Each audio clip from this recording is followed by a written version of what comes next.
புதுயுகம் நேயர்கள் எல்லாருக்கும் அன்பான வணக்கம். இது குட்டி ஸ்டோரி. பொதுவாக நமக்கு சில வாய்ப்புகள் சில ஆபத்தான சுச்சுவேஷனில் நமக்கு கிடைக்கும். அந்த நேரத்தில் நமக்கு எது தேவை, எப்படி வேணும் அப்படிங்கிறத யோசித்து கேட்குறதுங்கிறது கொஞ்சம் கஷ்டம்தான். இருந்தாலும் யார்கிட்ட எதை எப்போ கேட்கணுங்கிற ஒரு வரமுறை இருக்குல்ல, அதை பற்றின ஒரு கதையை தான் இன்றைக்கி நாம் தெரிஞ்சுக்க போகிறோம். ஒரு ஊரில் ஒரு மன்னன். இந்த மன்னனுக்கு எதிரிகள் தொல்லை ரொம்ப நிறையா இருந்துச்சு. அவர் ஒரு முறை மாறு வேடம் போட்டு அந்த எதிரி நாட்டுக்குள்ளே போய் அங்கே என்ன நடக்குது அப்படின்னு பார்க்கறதுக்காக, வேவு பார்க்கறதுக்காக போயிருந்தார். இது கொஞ்சம் ரிஸ்கான வேலை தானே. அரண்மனையை விட்டு அவர் வெளியில் வரும்போதே முழு பாதுகாப்போடு தான் வர்றவர். ஆனால் எதிரி நாட்டில் போய் என்ன நடக்குதுன்னு மாறுவேஷத்தில் பார்க்க போகிறாரு அப்படின்னா எவ்வளோ விதமான ஒரு பலமான ஒரு பாதுகாப்பு அரணோட தானே அவர் வெளியில் வந்திருக்கணும். ஆனால் இவர் கொஞ்சம் துணிச்சல்காரரு. அரண்மனையில் அமைச்சருக்கும் மற்ற வீரர்களுக்கும் கொஞ்சம் கொஞ்சம் தெரியும். இருந்தாலும் இவரே கிளம்பி வெளியில் வந்துட்டார் மாறுவேஷத்தில். அப்படி எதிரி நாட்டுக்குள்ளே வந்து அரண்மனையில் என்ன நடக்குது, ஏது நடக்குது, நாட்டு நிலவரம் என்ன அப்படின்னு எல்லாம் பார்த்துட்டே வந்துட்டு இருந்தவர் இந்த மாதிரி அயல் நாட்டிலேருந்து ஒரு வீரன், அவரை ராஜான்னு தெரியாது இல்லையா, புதுசாக ஒருத்தன் வந்து என்ன ஏதுன்னு விசாரிச்சுக்கிட்டு இருக்கிறாங்கிற விஷயம் அந்த நாட்டு ராஜாவுக்கு போய் சேர்ந்துச்சு. சரி, அவன் யாராக இருந்தாலும் சரி பிடிச்சி கொண்டு வா அப்படின்னு சொல்லிட்டு அவனை பிடிக்கிறதுக்கு ஆளை அனுப்பிச்சிட்டாங்க. இப்போ எதிரி படைகள் இவரை துரத்திக்கிட்டு வருது. இப்போ இந்த ராஜா அங்கேருந்து போய்கிட்டே இருக்காரு. பல இடங்கள் போய் போய் போய் போய் ஒளிஞ்சு பார்க்குறாரு. திருப்பி திருப்பி பின்னாடி துரத்திக்கிட்டே வர்றாங்க. அப்போ ஒரு கடை, அந்த கடை வந்து பாய் விற்கிற கடை. இந்த ஓலைப்பாயெல்லாம் விற்பாங்க இல்லையா, அது விற்கிற ஒரு கடை. ஒரு சின்னூண்டு கடை தான். அது வழியாக அவர் வர்றாரு. பார்த்தாரு, இதுக்குள்ளே போய் எப்படியாவது ஒளிஞ்சிருவோம், ஏன்னா இவங்க ரொம்ப பேர் துரத்திக்கிட்டு வர்றாங்க அப்படின்னு சொல்லிட்டு இந்த ராஜா அந்த கடைக்காரர்கிட்ட போய், எனக்கு உதவி பண்ணுங்க, நான் வந்து ரொம்ப அப்பாவி, என்னை கொல்றதுக்காக வந்துகிட்டு இருக்காங்க, எனக்கு ஒளியறதுக்கு இடம் கொடுங்க அப்படின்னு ரொம்ப அன்பாக கேட்குற மாதிரி கெஞ்சி கேட்டார். அந்த கடைக்காரரும் சரி பரவாயில்ல, நீங்கள் போய் ஒளிஞ்சுக்கங்கன்னு சொல்லி ஒரு பெரிய பாய் அதில் இவரை படுக்க வச்சு அதை சுருட்டி அப்படியே செவுத்துல நிமித்தி சாத்தி வச்சுட்டார். இப்போது இந்த ராஜாவோட படைகள் வருது. வந்தால் எல்லா கடைக்குள்ளேயும் போய் போய் போய் போய் பார்க்குறாங்க. இந்த பாய் கடைக்குள்ளேயும் வர்றாங்க. முதலாளியை பார்த்து கேட்குறாங்க, இங்கே பாரு, இங்கே ஒருத்தன் வந்தானா, ஒளிஞ்சிருக்கானா, அவன் எங்கே போனான் பாத்தியா நீ? அவன் நம்ம ஊருக்காரன் இல்லை, வேற நாட்டுக்காரன், உளவாளி, அவனை எங்கேயாவது பார்த்தீங்கன்னா உடனே எங்ககிட்ட சொல்லணும் அப்படின்னு மிரட்டுறாங்க. இப்போது அந்த கடைக்காரர் சொன்னார், இல்லைங்க எனக்கு தெரியாது, யாரையும் பார்க்கல நான் அப்படின்னு. அவர் அந்த அடைக்கலமாக வந்தவருக்கு இவர் பாதுகாப்பு பண்ணி கொடுத்தாரு.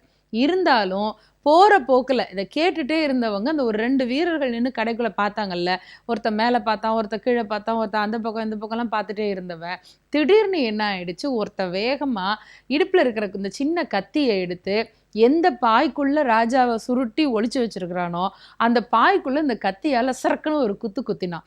இந்த கடைக்காரருக்கு திக்குன்னு ஆயிடுச்சு.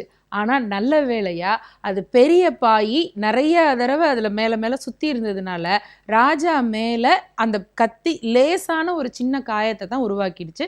ராஜாவுக்கு ஒன்றும் பெரிய ஆபத்து இல்லை. இவன் குத்தி பார்த்தவன் சரி பாய்க்குள்ளே தான் கத்தி போகுதுன்னு நினச்சிட்டு உள்ளுக்குள்ளே யாரும் இல்லைன்னு நினச்சிட்டு அந்த வீரர்கள் போயிட்டாங்க. இப்போது அந்த வீரர்கள் போயாச்சு. இந்த கடைக்காரனுக்கு பயந்து வந்துருச்சு, உள்ளே இருக்கிறவன் உயிரோட இருக்கானா இல்லையா தெரியலையே, அவனுக்கு என்னமாவது ஆச்சுன்னா அந்த உடம்பை நம்ம என்ன பண்ணுறது, எப்படி மறைக்கிறதுன்னு இப்படி ஏகப்பட்ட யோசனையோடு அந்த பாயை பிரிக்கிறதுக்காக போகிறான். பார்த்தா இந்த ராஜா, ஒளிஞ்சிருக்கிற ராஜா அவனுடைய படை வீரர்கள் இவரை பாதுகாக்க பின்னாடி வந்துட்டாங்க. இப்போ அவர் உள்ளுக்குள்ளேருந்து வெளில வந்ததுக்கு அப்புறம் தான் கடைக்காரருக்கு தெரியுது இவர் எதிரி நாட்டு ராஜா அப்படின்னு. அப்போ அந்த ராஜா வந்து இவர்கிட்ட, நான் உங்களுக்கு ரொம்ப நன்றி சொல்கிறேன், என் உயிரை காப்பாற்றிருக்கீங்க, உங்களுக்கு 3 வரம் தர்றேன், என்ன வேணும்னு கேளுங்க அப்படின்னு.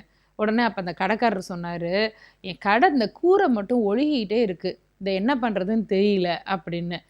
ராஜா சொன்னா, ஏயா கூரை ஒழுகிறதெல்லாம் ஒரு பிரச்சனையா, உன்கிட்ட இருக்கிற பாயை எடுத்து போட்டாலே முடிஞ்சு போச்சு, சரி அவ்வளோதானே, கூரையை சரி பண்ணுறதுக்கு உனக்கு காசு தர சொல்கிறேன் அப்புறம் அப்படின்னு. இந்த வீதியில் எனக்கு போட்டியாக இன்னொருத்தன் ஒரு கடை போட்டிருக்கான், இதே கடையை அவனை காலி பண்ணணும் அப்படின்னு. உன் ராஜாவையே காலி பண்ணதான் நான் வந்திருக்கேன், இந்த கடையை காலி பண்ணுறதா பெருசு, அவனையும் காலி பண்ணிடலாம் அப்படின்னாச்சு. இப்போ 2ம் ஒரு மொக்கையான வரமாக போச்சா. 3வதாக ஒரு கேள்வி கேட்டான் பாருங்க, எனக்கு ஒரே ஒரு விஷயத்தை மட்டும் நீங்கள் சொல்லணும் அப்படின்னு. என்ன அப்படின்னா, பாய்க்குள்ளே நீங்கள் ஒளிஞ்சிருந்தீங்கல்ல, அந்த வீரன் வந்து உங்களை கத்தியால் குத்த வந்தான்ல, அப்படி குத்த வரும்போது உங்கள் மனநிலை எப்படி இருந்துச்சு அப்படின்னு தேவையில்லாத கேள்வியே கேட்டான். ராஜா இப்போ எரிச்சலாகி அவர் வந்த குதிரையில் ஏறி உக்காந்துட்டு அமைச்சருக்கு கண்ணை காட்டிட்டு கிளம்பி போயிட்டார். இப்போ அமைச்சர் என்ன சொன்னார், சுற்றி இருக்கிற வீரர்களை கூப்பிட்டு இந்த கடைக்காரனை கட்டி வச்சு அவன் தலையை வெட்டுங்கடா அப்படின்னு. கடைக்காரனை பிடிச்சி வச்சு மரத்தில் கட்டி தலையை வெட்டுறதுக்கு கிட்டக்க கத்தியை கொண்டு போயிட்டாங்க. இவன் அலற போது அமைச்சர் அந்த கத்தியை பிடிச்சி வெளியில் எடுத்துட்டு, வெட்டாத, ராஜா உன்னை மன்னிச்சிட்டாரு, ஒரு மகாராஜா வர்றாருன்னா அவர்கிட்ட எப்போ என்ன கேள்வி கேட்கணும்னு தெரியாதா உனக்கு?